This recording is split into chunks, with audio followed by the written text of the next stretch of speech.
All in Sports Network. We love sports. Okay, welcome back to All in Mizzou with Rogue Media. My name is Davis Wilson. Happy Friday, everybody.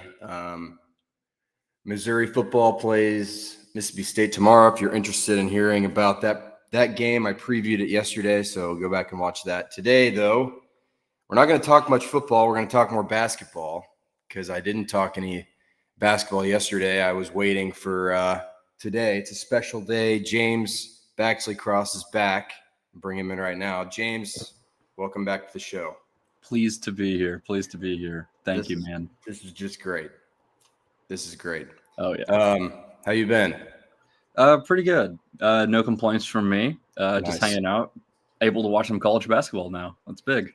Man, yeah, I love it. It's back. College basketball's back. Missouri 4-0 now.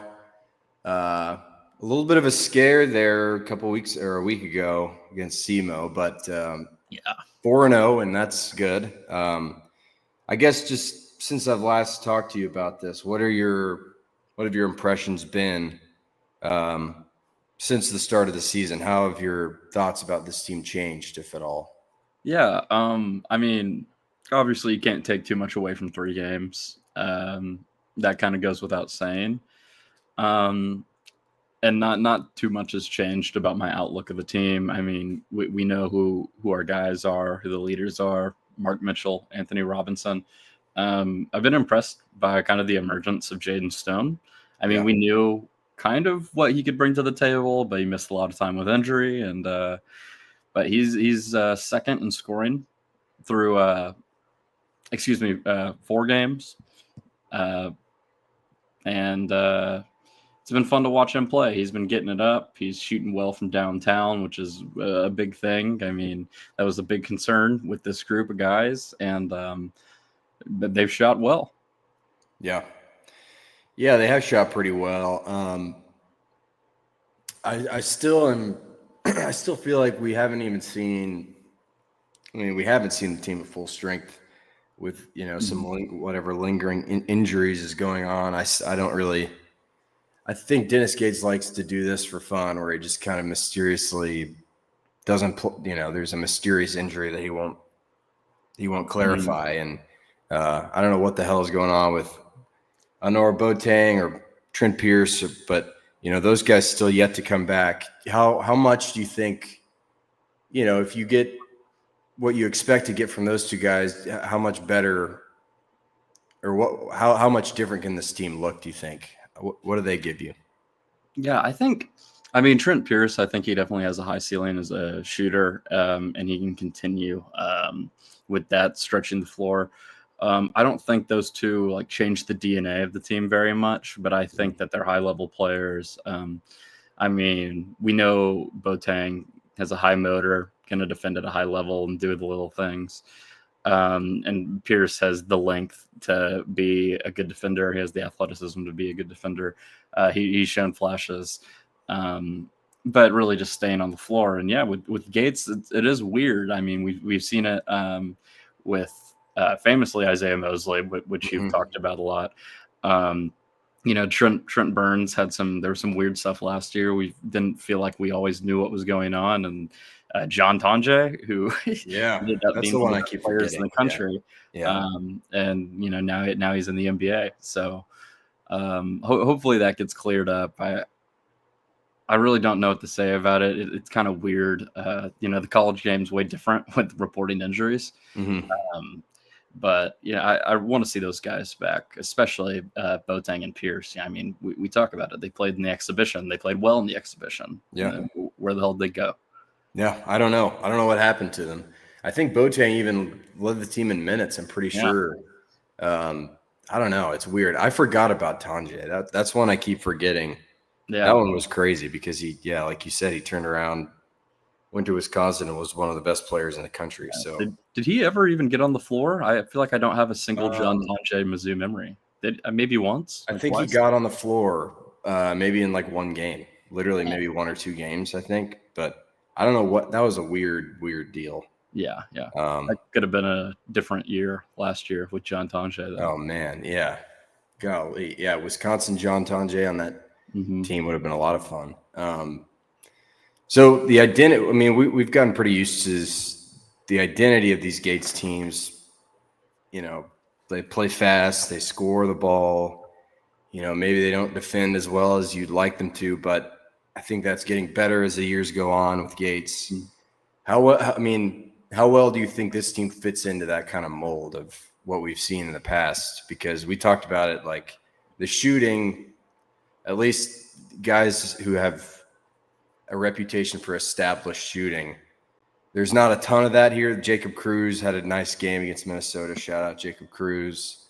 But do you think this team, I mean, they've shot well through 4 games. I guess my question is, do you think they continue to shoot well from 3? Do they have the guys to continue to shoot well from 3? Yeah, I mean, look, all players are going to have some fluctuations with that. But I think that there's some guys who can really be relied on. I think Stone can be a consistent presence from out there. Yeah. Anthony Robinson is consistent on a low volume, albeit. Our guy, Jacob Cruz, he's going to be a big part of the rotation. And obviously, we're coming off a big performance at Minnesota. I don't know if Mizzou wins without the Jacob Cruz bench heater. Yeah. I think that this team can maintain some shooting. You hope that Cruz, Stone, and Ant continue shooting the ball well, and one little more out of Javon Porter. I think he can get those shots to fall. Right now, he's at 16.7% from 3, so not great, but I think as the season goes on and defenses become more honed in on guys like Mitchell, Stone, and AR, that it's going to make those shots easier for guys like Porter. Yeah. What about Luke Northweather? This is a guy that came from Oklahoma. I think he's originally from Jefferson City, so he's local. I didn't think he would be playing a ton, frankly. I mean, he was kind of an under the radar transfer. Nobody really paid too much attention to him, but he's been playing over 20 minutes a game through 4 games, and he's shooting the ball pretty well. Do you think he's a rotational piece, like a real rotational piece, or is he a guy that's kind of filling in for these two, or I guess 3 players who are injured? Yeah, Northweather, what a pleasant surprise he was. I know. Game. He came in and made some big shots. Yeah. I mean, coming into the season, I didn't foresee him being a very big contributor. I thought he would get spot minutes. But he kind of came in what I figured was probably going to be the Trent Burns role, the block shots and then go ahead and space the floor in offense. He's going to make it hard on Burns to come back from injury and earn that spot back, because Northweather's played well. I think he had did he have 10 rebounds? One of those games? I think so. Yeah, let me double check that. Yeah, against the Virginia Military Institute, he only gives you 3 points, but 10 rebounds, 3 assists, a couple of steals. But yeah, I think Northweather's kind of, early on in the season earned his spot in the rotation. So I think, unless he starts to struggle as the schedule gets tougher, I think that, as Burns gets healthy, he's really going to have to earn it. I mean, yeah, I think I agree with you there. But yeah, I've been surprised by him. He didn't play much at all in his time at Oklahoma, but I mean, I'll take it. He's looked good. He has a good looking jump shot and everything, and that's always nice. But yeah, I mean, I'm excited about some of those guys. Jacob Cruz has been a guy that has been very difficult to watch. Oh yeah. But funny, at least, very hilarious to watch. And now, like you said, he sparked this comeback. I guess we should talk about that Minnesota game, because it was really a tale of not even 2 halves. Like, it was just like we were texting about it. It happened immediately, where this team turned it on, and the offense just started going. But to start the game, it was not a very exciting game to watch, at least for a Missouri fan myself. The offense was pretty slow. But then all of a sudden, in the second half, it kicks in, and you get 51 points in the second half, end up running away with this win against a Minnesota team that I think is pretty good. They have a good. Yeah. I mean, they have a good coach. They have a proven coach that's he was great at Colorado State, Nico Medved, and then I mean I think they're not a bad team. It's one of the better teams Missouri will play in non-conference. So they kick it up and they end up winning by 23 points. What was the main thing that you saw that changed, within those few minutes in the second half where this thing just started to kind of get rolling for Missouri? And do you think that they can? I mean, it's hard because now you play like 4 games in a row that don't matter and they're terrible teams, but then you get Notre Dame and Kansas back to back pretty much. So do you think whatever they figured out, I guess, do you think they can? Is it something they can kind of use as a blueprint, or was it just a streaky moment that got them going? No, I do think there's a blueprint here. I mean, that last 10, 11 minutes, the big thing I noticed was just honestly movement on offense. I think through the first 3 quarters of that game, I was really concerned with the on-ball creation. And like you mentioned, Minnesota they're a good team. Yeah. But it was a little concerning seeing Mark Mitchell trying to force some stuff, and we know what he can do through contact, and he has the green light to force shots every here and there. But the ball felt really sticky. It wasn't moving around. It wasn't hopping very much. The first part of the game, the offense just looked disjointed. I mean, a good way to catch the defense off guard is by consistently passing. Team basketball, if the ball flies around the court, it's going to be harder for a defense to keep their head on a swivel. But yeah, I think the first half might have gotten a little bit too excited with the one-on-one game. I think Mark had his struggles there at times, of course. I will butt in real quick and say that his development as a free throw shooter has been great. Yeah, through the first part of the season. Yeah, if he can continue to shoot that well from the free throw line, like Mark Mitchell's a different player, honestly, because people are going to hack him. That's how it is. The 3-point shot still isn't there. I don't know if you noticed the one he got up against Minnesota still does not look good. It does not look good. No.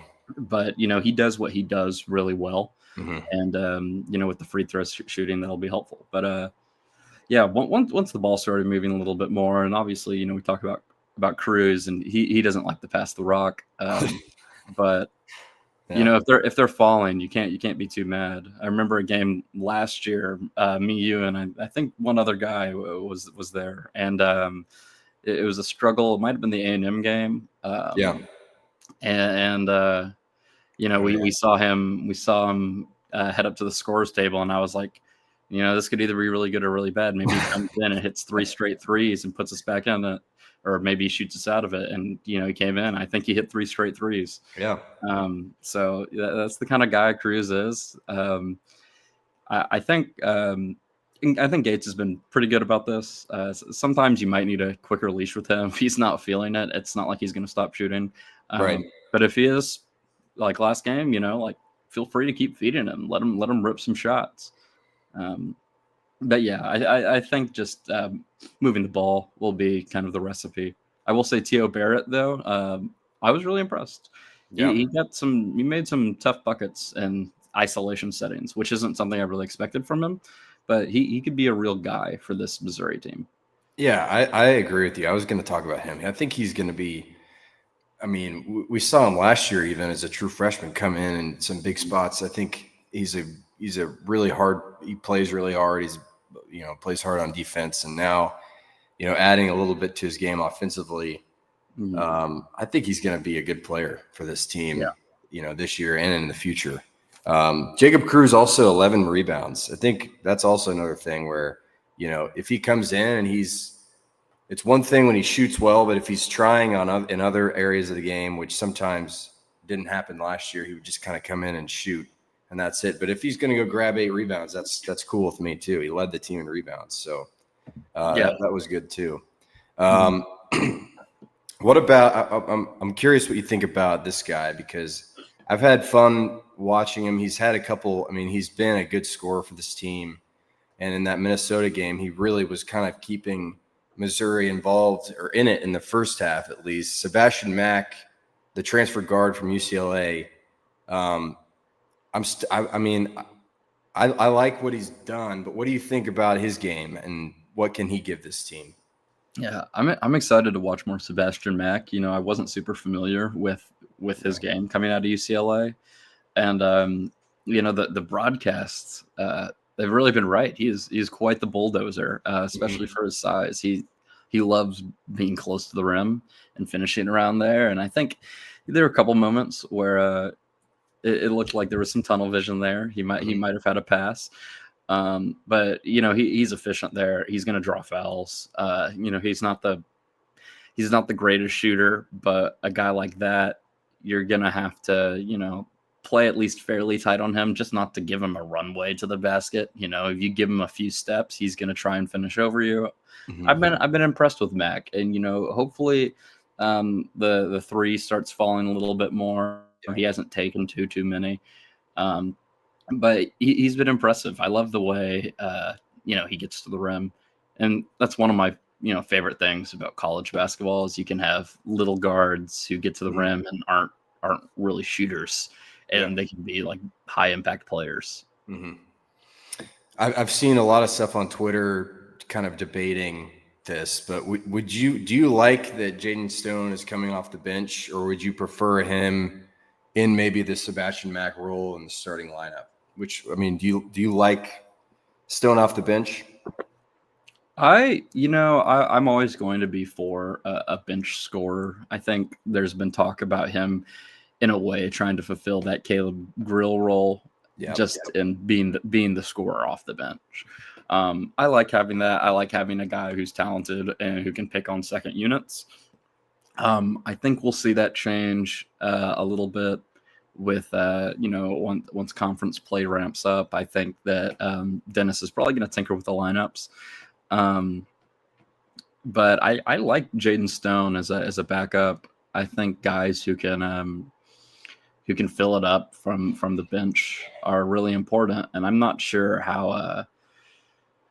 This is a deep team, but I'm not sure how much of a scoring punch you're getting from that second unit. Yeah. In the same way that, with some of the starters. Mark Mitchell has proven he can go get you 25. And having a guy who can be that kind of threat to go get 20, like Jaden Stone, having that kind of guy off the bench, it really keeps defenses on their toes. Yeah. I think the little Jaden Stone, Jacob Cruz duo off the bench could be, on its best day, could be a pretty fun scoring opportunity for Missouri. Yeah, no, definitely. You could see them going for like a combined 40 in a game. Yeah, absolutely. Yeah, definitely within the realm of possibility. So I think there is going to be a game where both of them, or at least Jaden Stone, has a huge scoring day. He used to. I went back and looked through his logs from Detroit Mercy, and he can really. I wouldn't be shocked if there's a game where he just gives you 30 points. I think that'd be.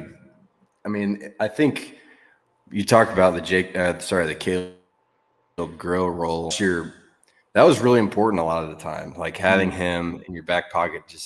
I think it was wasn't Trent Pierce that would kind of come out pretty quickly after starting, and they put Grill in, and it would be like a second wind. It'd be like, even if you've started poorly, here comes your guy who can light it up. So I do like having a guy like Stone off the bench because, it could kind of reignite a slow start if it has to. No, absolutely. Another guy I want to ask you about, when we talked before the season, this is a guy you were pretty excited about, and I would say he was an under the radar transfer again, but it's worked out pretty well. Sean Phillips Jr., talk to me about him and I mean, I know you were a big Josh Gray fan last year too. Oh, yeah. Tell me about this. What is similar about Sean Phillips and what Josh Gray did for Missouri, and then what is maybe something that Sean Phillips could do better? Yeah, Sean Phillips. I have an affinity for the run, jump, and dunk players. You know, I grew up on Tyson Chandler. So I love guys with that skill set. He's a really fun athlete. It's cool watching him out there. And he was dominant against what was it, Howard? Yeah, In that first game. Howard. Yeah, he was really dominant. Really taking people to school. So I like Sean Phillips. I'm happy he's feeling better from that illness that kept him out of VMI. He's a good player. I love big dunks. I love big blocks, and he's going to bring that.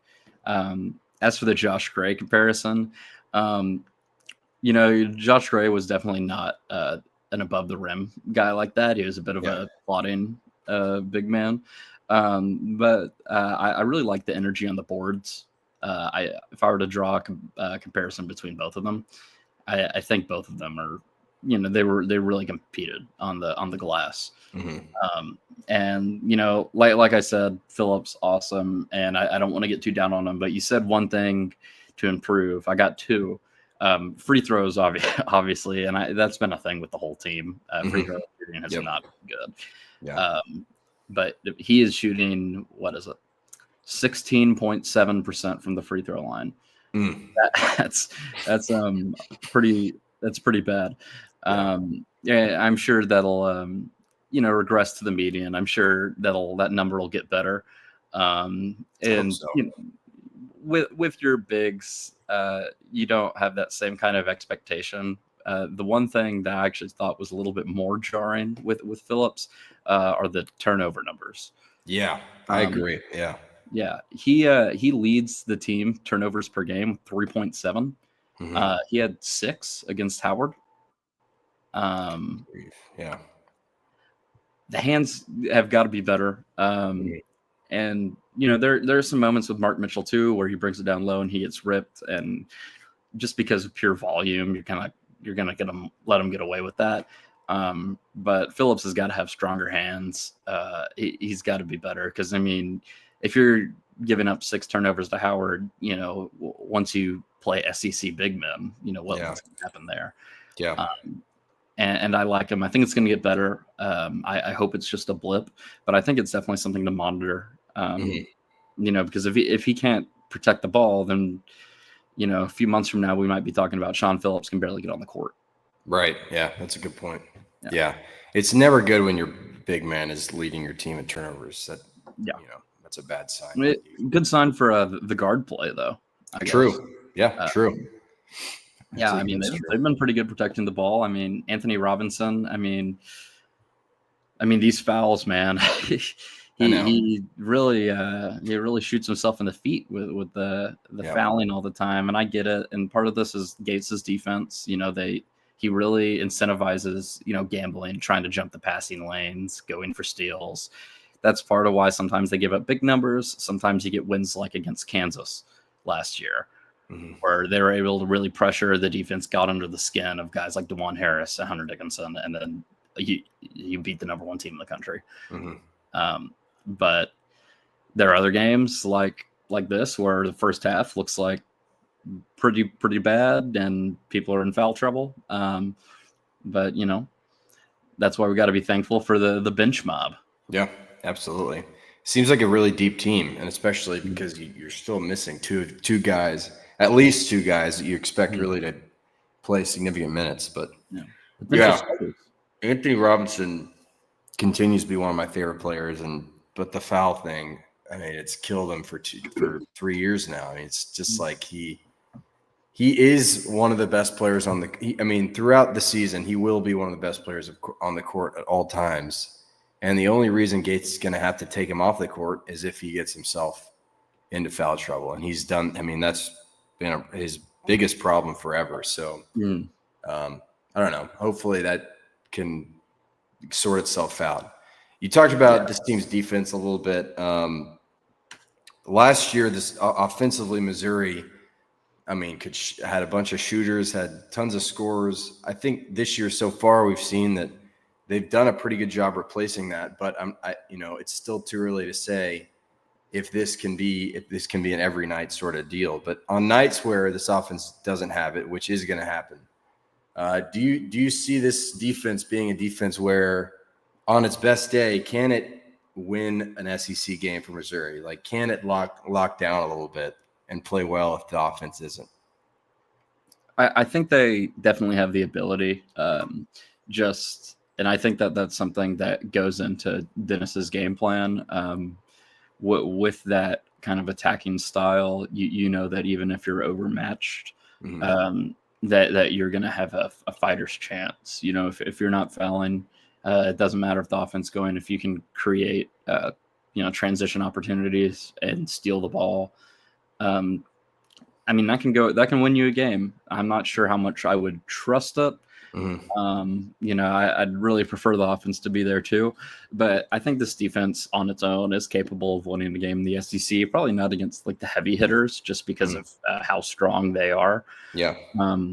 But I think a day where your team shoots 35%, I think you can hold an opponent to 40% and 15 turnovers, and turn that into a nail biter win. Yeah, I think the way the team plays, they're capable of it.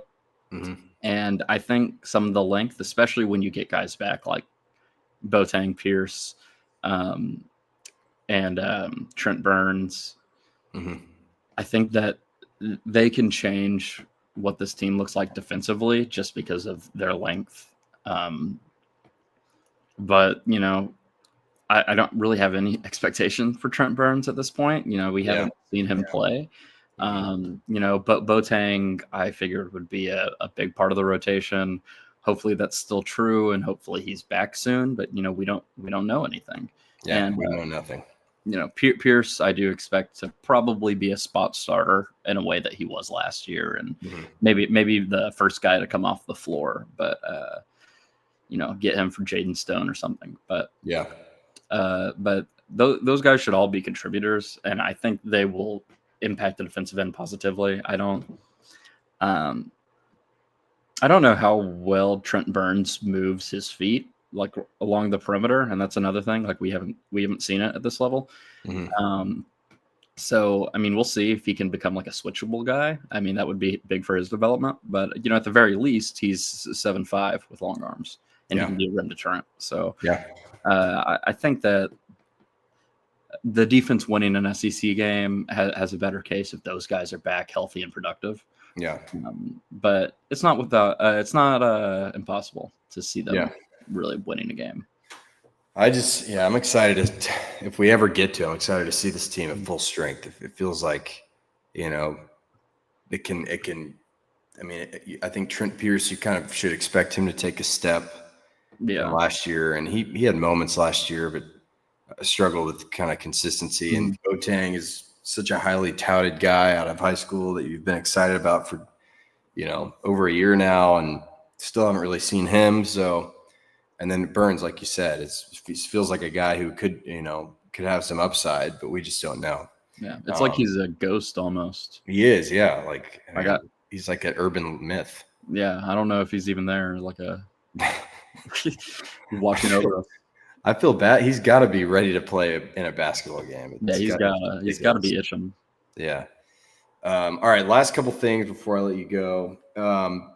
Next 4 games here for Missouri, all home games: Prairie View A&M, South Dakota, South Carolina State, and Cleveland State.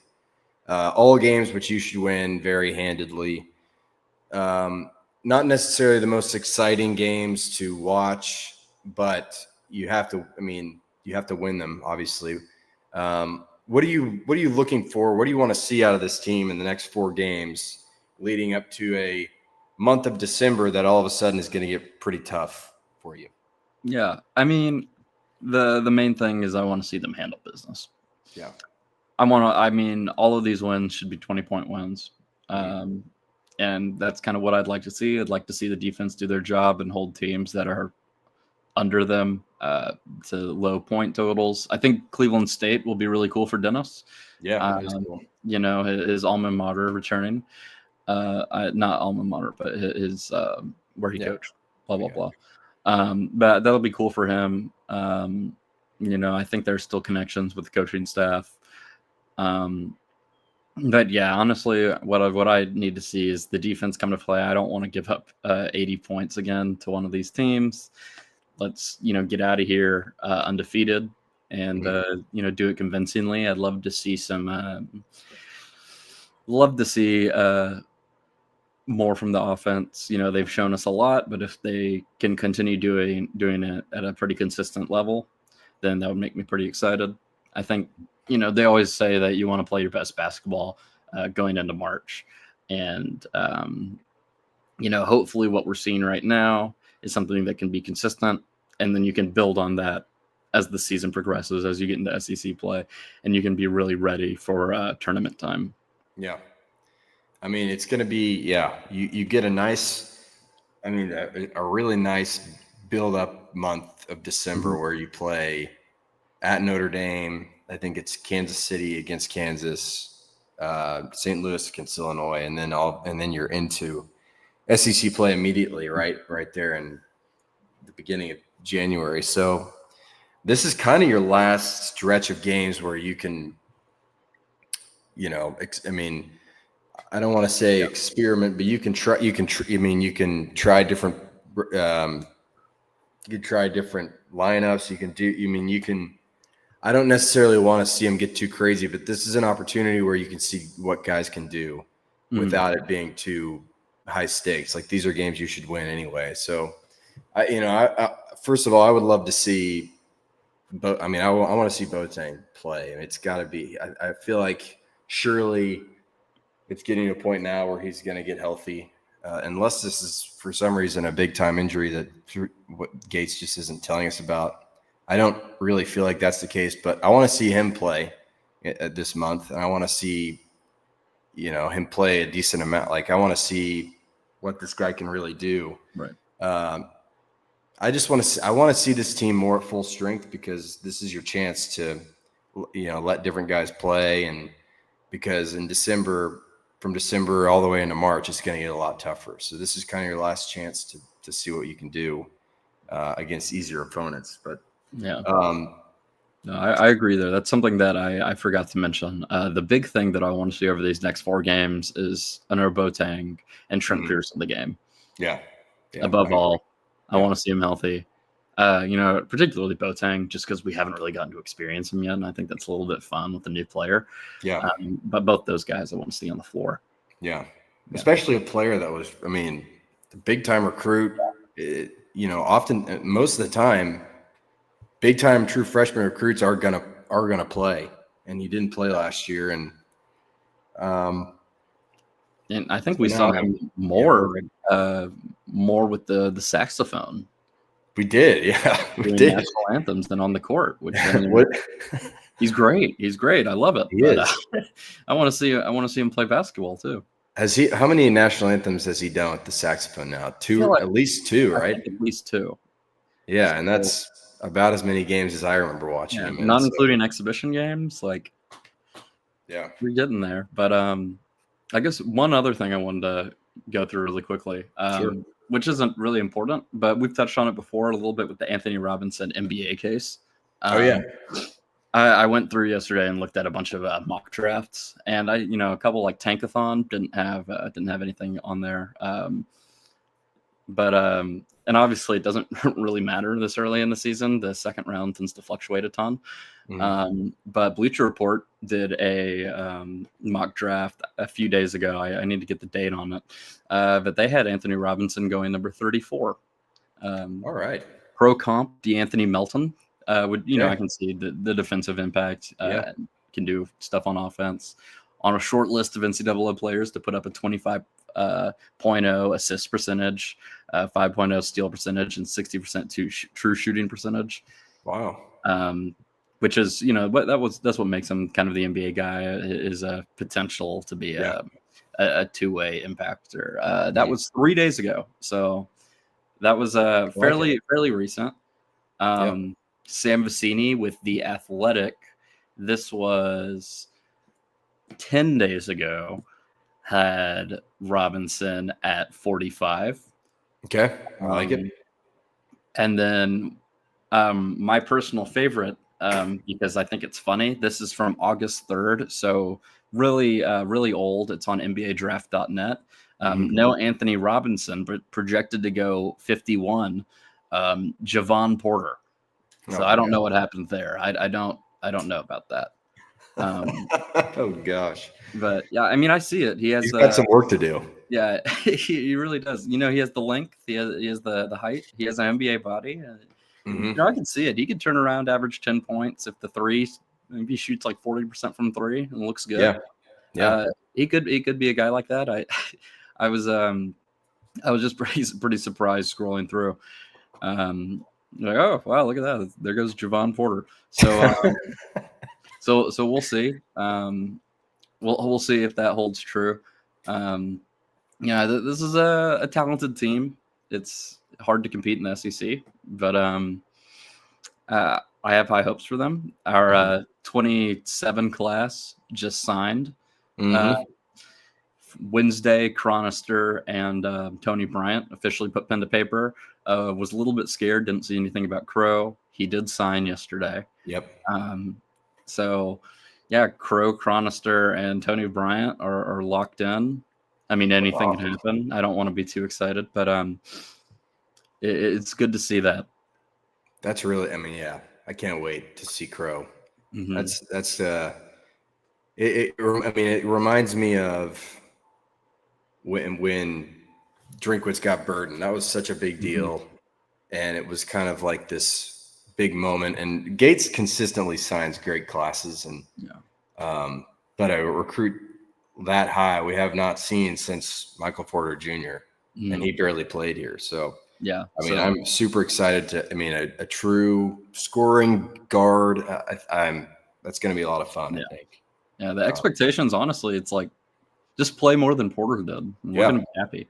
Yeah. So that'll be cool. But yeah, I saw someone on Twitter actually say that yesterday. They were like, thank God Dennis Gates got his Luther. Yeah. I think it's very similar. And Luther, himself, he, obviously a fantastic player, but him being there, and it's different in college basketball because he'll probably go one and done and won't be there for long. But Luther being there made a lot of other players want to be there. And maybe that will be something that Crow can kind of start. I don't know. But it's a big deal. I'm excited for that. That'll be really fun. Yeah. Last question I have for you, since you brought up Anthony Robinson, kind of the NBA thing.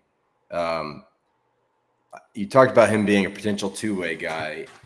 And, he shot the ball really well from three this year. You mentioned how it was low volume. You think his volume will increase? Is he a guy that you want to see shooting more, or do you like kind of where it is right now? Oh, I mean, I'd love to see him shooting more. I mean, as long as he's efficient, which he's been really his whole career. I mean, I'd really like to see him get some more shots up. I get it. He isn't a high volume guy generally, and that's not really what he's going to be at the next level. But I think he can prove what he can be in a larger role. I do think that this is a kind of a transition year for the program, going into this recruiting class that has been so highly touted. And obviously you want to put winning before everything. That's what sports is all about. But I think Anthony Robinson has some room to get more shots up. He hasn't attempted more than 9 field goals in a game this year. Went 4 for 9 against SEMO. So we'll see. I think, if you shoot in more like 10 to 12 shots a game instead of 6 to 9, I think that could be really interesting. But yeah, I'd like to see him get him up more. I mean, he's efficient. You get him in the pick and roll. He's been really, really good from that. He can make defenses pay. So yeah, I'd always love more out of Anthony Robinson. I mean, we saw the flashes when he was a freshman, and it looked like he could be a real impact guy, and he's grown into that. And that's been a really fun thing to watch. Yeah, absolutely. I agree. Well, James, thanks for joining me. I've kept you here longer than I said I would. It was fun to talk to you about it. Basketball always. I'll definitely have you on soon again because, football winding down. Sadly, or yeah, I mean, it might be a little bit of a stress burden off of our chest, but yeah. And, we'll see what happens with a lot of the stuff football wise. Still kind of keeping an eye on what Drinkwitz is going to do. So that's another thing to sit, but to distract ourselves from everything that's going on with the football team. Basketball is here, and I'll be sure to have you back on. But Missouri returning to action on Monday against Prairie View A&M. James, thanks for joining us. I appreciate it a lot. I love it. I'll have you back on soon. All right. And good luck. I know you're covering a game tonight, Texas high school playoff game. Good luck with that. Yeah. Go Lake Highland, South Grand Prairie, 6th year in a row. 6th year in a row. Yeah, it's a Texas tradition here. Yeah, I heard you talking to Coach Campbell about it on the Boneyard podcast. Yeah, he's got to be exhausted of this team. He's got to be sick of it. Yeah. If any Lake Highlands fans are listening or anyone curious, James has a preview with the Advocate. I have a podcast called The Boneyard, so you can go learn all about Lake Highlands football ahead of this playoff game. Go ahead and do that if you want. But James, have a great rest of your day. I'll see you soon. Thanks for doing this. And yep, thank you. Yeah, of course. To everybody else listening, thanks for joining. That's all I have for you today. Missouri, Mississippi State tomorrow night, 6:45 on SEC Network. I'll be watching. Come back on Monday, and I'll talk about it. That's all I have. Happy Friday. Have a good weekend. MIZ. All in Sports Network. We love sports.